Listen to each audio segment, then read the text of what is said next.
The real thing is learning how to let men be men again and to give to us. It is not about being a doormat. Not at all. But it's learning how to get our needs met. And we became so proficient that we trained men to stop helping us. Did you push record?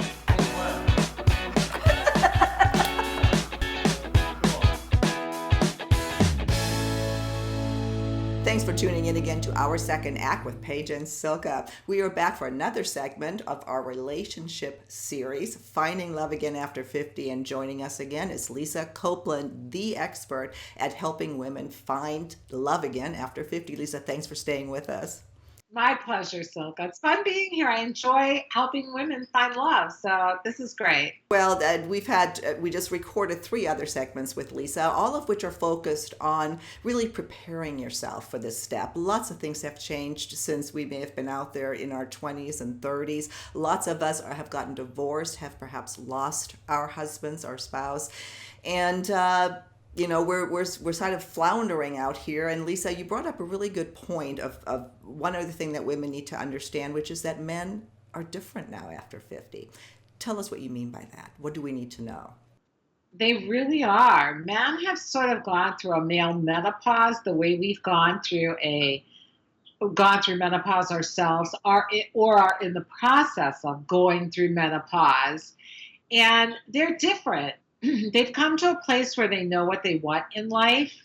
And most men will tell you, all I want to do is make you happy. That is what they really want to do. And that's kind of weird for us. We're not used to that. We're so used to doing everything. Remember the Virginia Slims commercial? Where yes, you can do, yeah, what? Yeah. She's frying up the bacon and smoking and, everything else. And, we became super women and we forgot to let men help us. Well, and that's, as you say, that's our generation. That was that feminist power that was ingrained in us and didn't always serve us, certainly not in relationships. Right. It got us better jobs. It got us more pay. Still not quite equal, but in the relationship area, we started to walk over men with no regard for how they thought about that. And we lost their cooperation. That's what really happened is we lost their cooperation because we said, I could do it better. And we ended up emasculating men.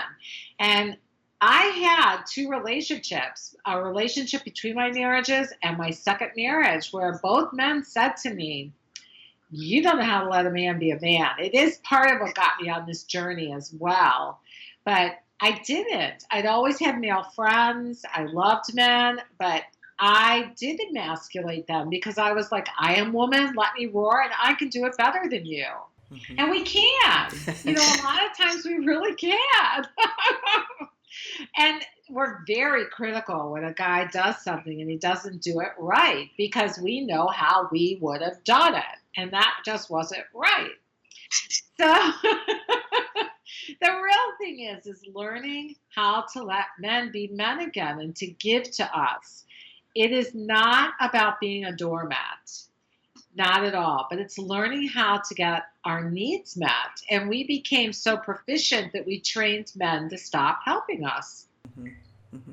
Well, and we carry that into into relationships and first dates. When we were talking off camera, again, my friends who I went through this with, not letting them pay, the full tab, or no, we can split it, or that's, while that might be nice, men really don't appreciate that, do they? When you first meet them. Well, if a man asks you on a date, he more than likely plans on paying for you. And he should. He asked you out. And he could pay for you like the second and third date. And on the fourth date, buy the popcorn or something. But we're so ingrained that we have to split the tab.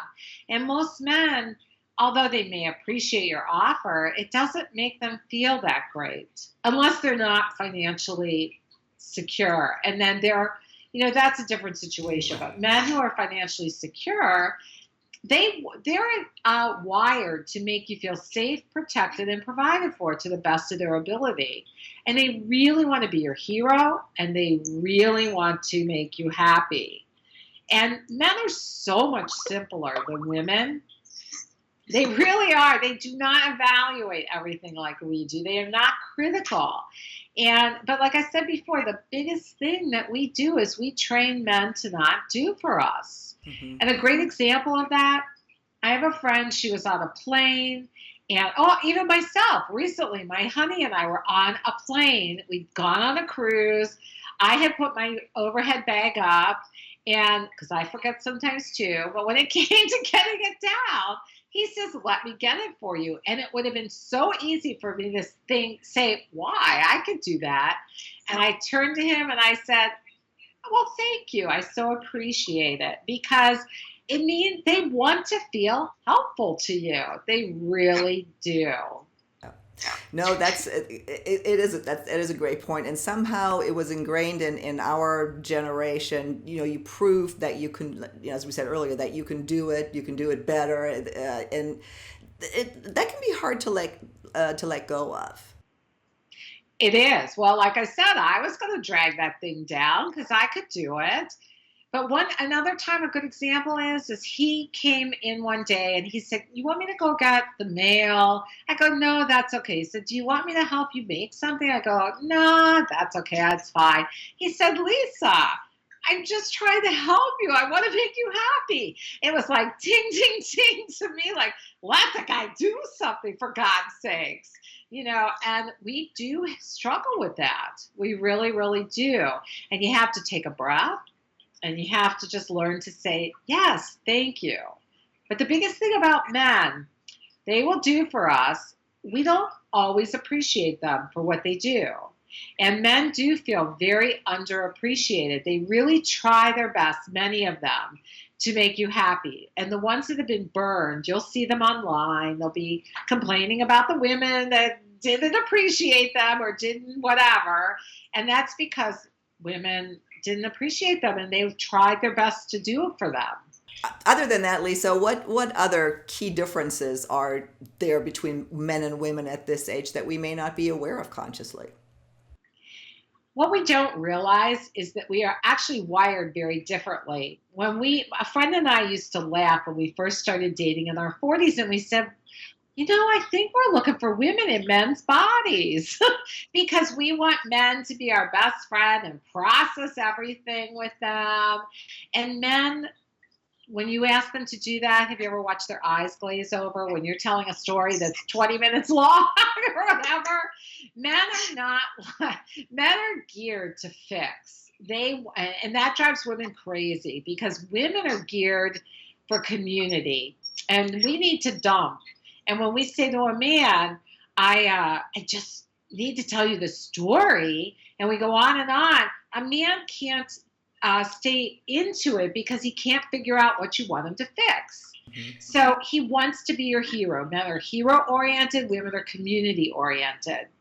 And if you need to just have a man listen to you, all you have to do is say, "I just need you to listen to me for 5 minutes. I don't need anything fixed." That takes the pressure off of him to have to fix because men really do want to make your life better. An emotionally healthy man. By the way, all of this is an emotionally healthy man. But the other thing we want to understand about men is men are not going to be your friend like a girl's going to be your friend because we do process. We can go from point A to B to point Z and back to A. Men, their idea of being there for you is to do for you. It is not to just talk it out. Men do not get the same thing happening with words like women do. We like to process. Their words to them are valuable. And if you ask a man for his opinion, you better take it because otherwise he feels he wasted his words. That's funny. Well, Lisa, you've given us an awful lot to think about, in preparing ourselves to get back out there and find love again after 50. Is there any parting words you'd like to leave for this segment because we are running out of time again already? just enjoy men for who they are. Don't try and change them, and recognize that they do want to make you happy and they do want to be your hero. And that's pretty cool, having someone that wants to make you happy. You don't have to do it all alone anymore. Well, I look forward to having you back when we get into some specific tools, some specific strategies, how to, what not to do, when, going back out on the dating scene, online dating, etc. We will, as always, link to all of your information to your book, The Winning Dating Formula for Women Over 50. And we'll see you next time on Our Second Act with Paige and Silka. Bye-bye.